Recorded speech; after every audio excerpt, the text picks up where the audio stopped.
Greetings. My name is. Let me start off here real quick. Are we? Is everybody ready here? Yes. Okay. Good. Greetings. My name is Eric Gutierrez. I'm with the National Transportation Safety Board.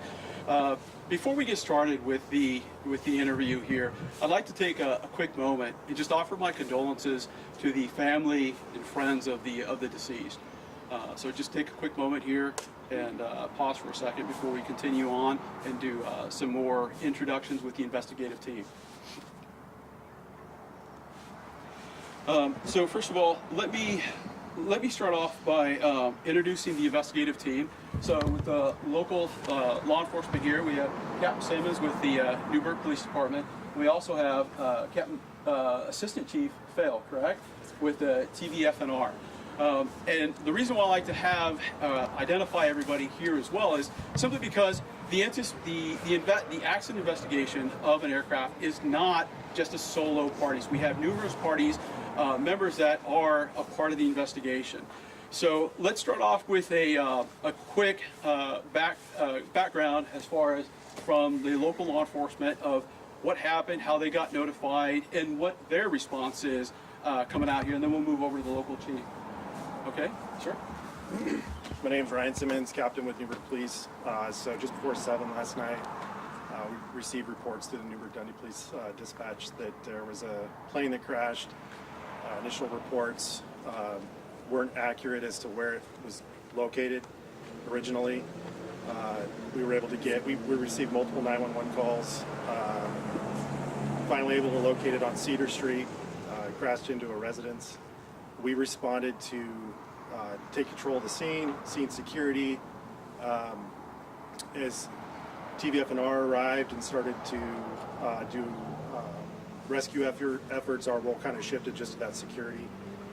As we did learn that at least one person was discovered deceased within the plane, our role kind of shifted to using our medical legal death investigators.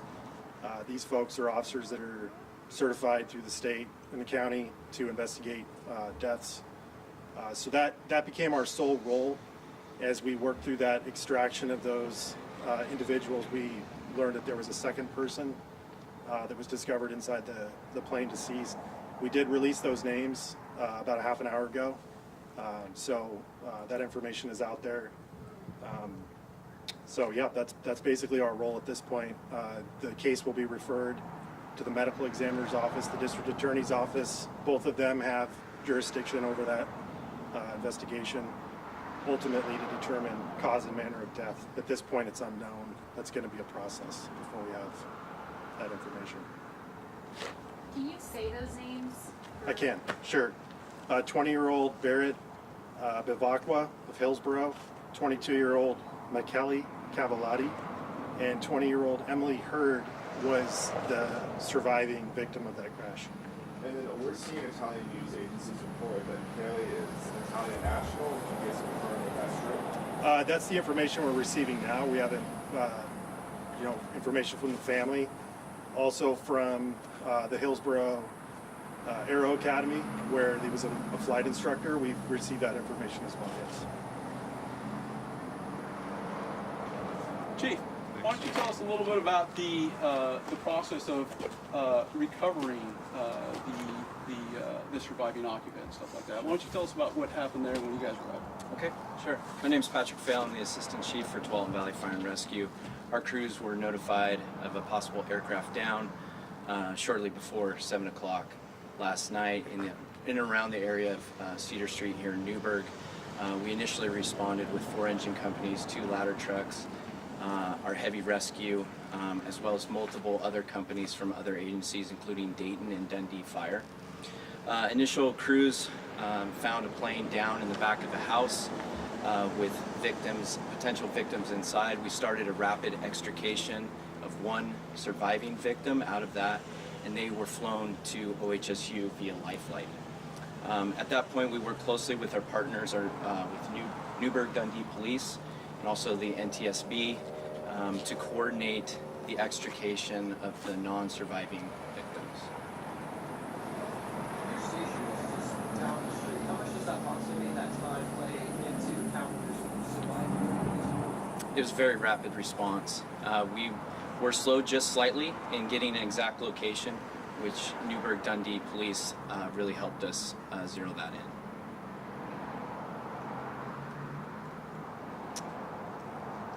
Thank you, Chief. Thank you. Okay, so what we do know at this time is that the accident occurred at about 6:47 local time. It was a tail number for this is November 8360K as in kilo, which is a Piper PA 44180, better known as a Piper Seminole. It impacted a residential structure towards the back of the house, and at this time it is undetermined as to why. I can tell you that the flight was an accident flight. And as my colleagues have said, there's 3 occupants on board the airplane. One of them was a flight instructor, one of them was a pilot-rated student seeking his multi-engine rating. And then the passenger sitting in the back seat it is being reported that the passenger was also pilot rated and was potentially going to start a multi-engine course with the flight school. So there was a flight instructor on board the airplane at the time of the accident. The airplane impacted the rear of the house, and it came to rest in a nose-low attitude with substantial damage to the front portions of the airplane. Okay, so that's what we know so far. The investigative process is ongoing. It is multi-phased, being we are in the fact-finding phase at this time. We are going to be gathering as much possible information as possible, such as gathering weather information. Was weather a factor? We're going to be taking a look at the airplane itself. We're going to be looking at airplane maintenance records. Was there a potential was there any kind of mechanical anomalies that would have precluded normal operations? So that means we're going to recover the airplane, have it secured at a facility, and we'll be doing a more thorough examination of the airplane. Now, that is scheduled to take place later on this afternoon. We will also go into all of the pilot records of all of the occupants. We'll take a look at a prior experience and everything that goes forward from there. So it's basically a process of gathering all the information that is applicable or that is available for us. Now, that being said, I know that there's a lot of videos out there right now. And what I would like to do is if there's anybody that has visually saw it or has videos of the event, please contact the NTSB at witness@ntsb.gov. Again, that is witness@ntsb.gov. Please provide us any information you have. We are more than receptive to capturing any information we can at this time. Additionally, we will be co-working with the FAA to gather flight track information, whether that be radar or ADSB information for the flight track, so we can potentially gather additional information going forward.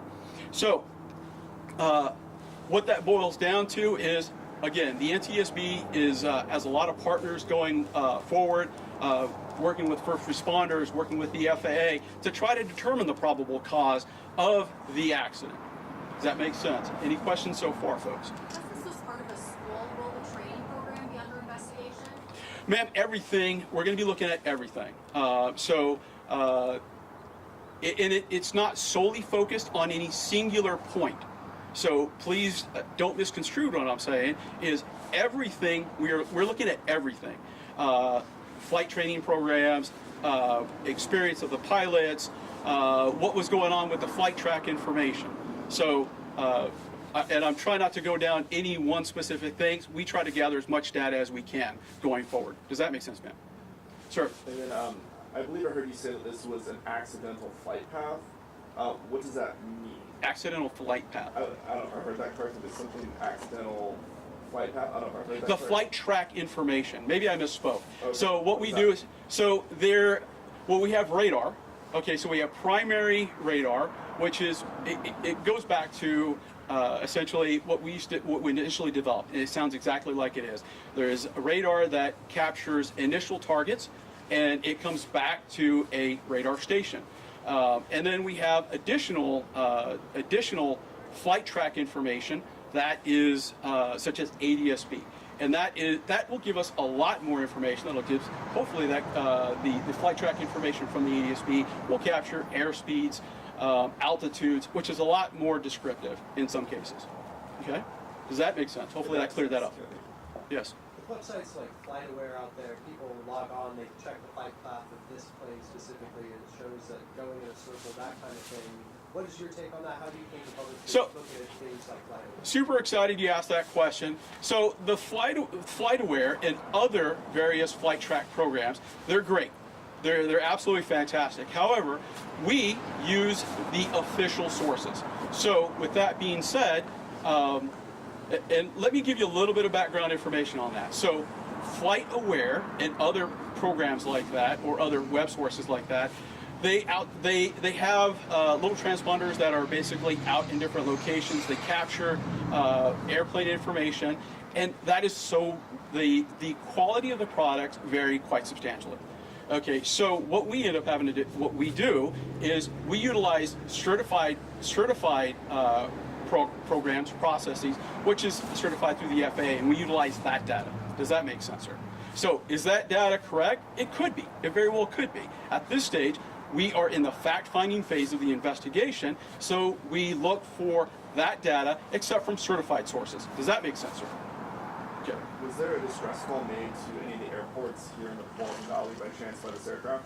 Sir, at this time, that is unknown. And we will be looking for that information, again, through the FAA and through our other partners as well. Okay? Sometimes in flight training, there's maneuvers like stalling, not engine stalls, but practicing coming out of the stall. Is that something that has a role in flight training? Is that something you're looking at? Yes, sir. We look at, again, as I said earlier, we look at all phases of flight. And this was an instructional flight. So potentially, they could have been doing a maneuver. At this point, we just don't know. And a stall maneuver is a commonly practiced maneuver through the certification of pilots. So, and the intent behind that is if there is an unintentional stall, the pilot will know how to recover from it correctly and promptly going forward. So, long-winded answer is, could they have been doing a stall or maneuver? Sure, they sure could have. But at this stage, do we know? No, we do not. So let me kind of wrap this up. At this phase, what we're going to be doing this afternoon is we are going to be recovering the airplane. It's going to be recovered to a secure facility. We're going to be doing a more thorough investigation of the airplane, determine if there was any mechanical malfunctions with the airplane. If they were, we will follow those down and look for potential mechanical reasons. We will then finish developing the factual stage. Then we will start into the analysis stage and finish wrapping up the report. At this stage in the game, our reports are taking anywhere between 18 to 24 months at this time, from start to finish to completion for final publication.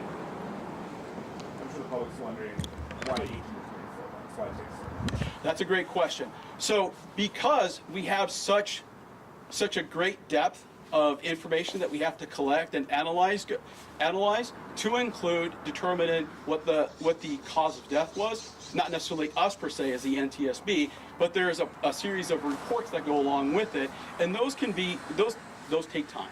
And to do a thorough investigation, we want to make sure we cover all facets of the accident, not just any one single point. I have a question for Walton Valley Fire and Rescue. We kind of with some Sure. firefighters earlier this morning, and they stopped by to kind of see the wreckage and learn from it. So in these situations, how do you guys learn about search and rescue and extracting victims out of terrible crashes like this? Yeah, our crews are extensively trained in mechanical extrication of victims, whether it be a vehicle, an aircraft, or inside of the structure. And that's infused in their initial training in the academy and then ongoing training throughout their careers.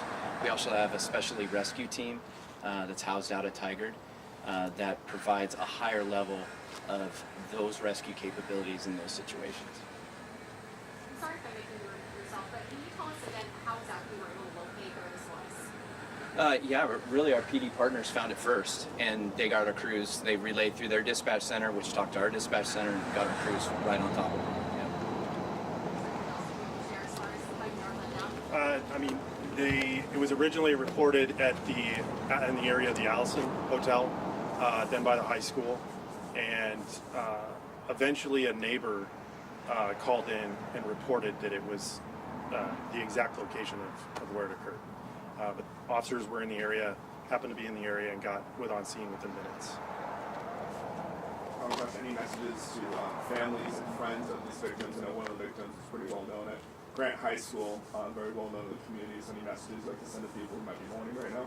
Well, and this is where, again, starting off with the beginning of the brief. Again, we express our condolences. We're going to be doing everything within our facility skill sets to try to determine the probable cause. And of course, the NTSB mission is not just to look at one specific accident, but to try to prevent other accidents from happening. So going back to the question the young lady was asking, do we look at the flight training? We look at every aspect. We look at mechanical. Is there anything that we can possibly glean out and share with the public to potentially prevent other accidents?